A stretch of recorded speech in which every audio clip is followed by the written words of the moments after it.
Hi, mystery writers. Today I want to talk about moral choices. Moral choices are the primary way to get readers involved in your story. Um, Writing genre like mysteries, you strive to meet genre reader expectations. A detective, a crime, multiple suspects, a villain, a discovery journey, false clues. And while you work to fill in all the genre requirements, you can lose depth. And you may have all the tropes, but your story feels flat. While you're giving your detective clues to follow and suspects to interview, you may be missing giving them difficult choices. All the plot elements are there, but you're not challenging your character with moral choices. So give your character dilemmas where they must make a choice. In order to make this work, you need to know your character's priorities. Walter Mosley, in his book This Year Write Your Novel, said, "Plot is the structure of revelation." And I really love that because what we're working on in a mystery is getting to that final reveal. Um, uh, and so for a writer, it means we have something to reveal. So give your character a belief system, an internal moral code, so you can reveal it as the story unfolds. Then challenge those beliefs, that moral code, so that your detective must make a choice. When characters must make a tough choice, you engage your readers.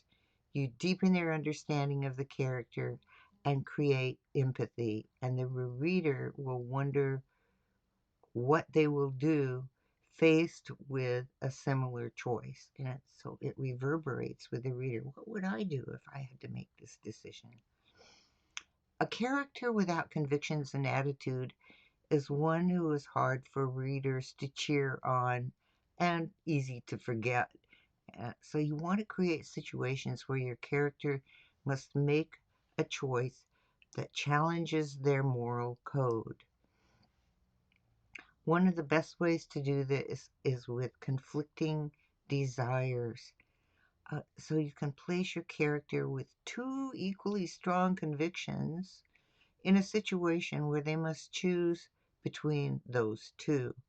And then look for ways choosing between the two forces, choosing between the two forces them into something they don't want to do. This is where whatever their decision that they make, it just makes their life more complicated. Walter Mosley's Easy Rollins is forced into something he doesn't want to do every time his friend Mouse, a really bad dude, shows up. And he has to choose between his loyalty and love for his friend and protecting himself and his friends. So I love this exercise. Author Stephen James suggested an exercise for discovering your character's inner demons. He says, brainstorm a list of at least 10 inner demons your hero has to fight. 10, that's a lot, right? Get creative, then choose the best one and work that demon into your hero's backstory and show how it is affecting him in the present and could hinder him even further in the future. Give him actions that demonstrate the flow. So go ahead, make that list of 10 character demons and then narrow it down to one and then test those convictions. You don't be easy on your character. Test them. You may care about your character, but plunge them into trouble. So you test their convictions. Threaten your character to go against his convictions. Will they go against a belief in order to get out of a tough situation? And if they can make money without consequences, even if it contradicts a belief? Will they take the money? Adrian McKinty's Killian in Falling Glass, which happens to be one of my favorite stories, has multiple chances to get himself out of financial trouble, but each opportunity offers a moral challenge. So push your character to struggle with beliefs. Think of a way to challenge one of your character's strongest convictions. Uh, then think of something else equally bad, and then force him to make a choice between the two. So push your character into a corner. Force your character to act.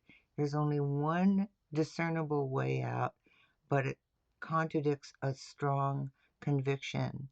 Then look at the two conflicting beliefs and then raise the stakes.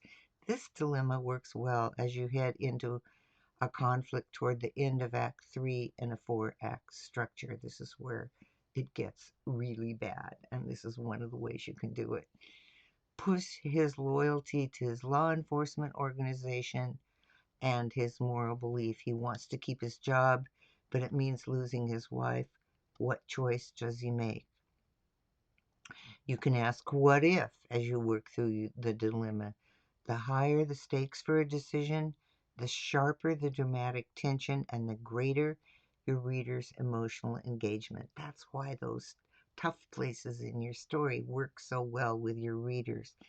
You can delve into gray areas. If neither choice is good, how does your character make a choice? Does the end justify the means? And what will your character sacrifice with each choice?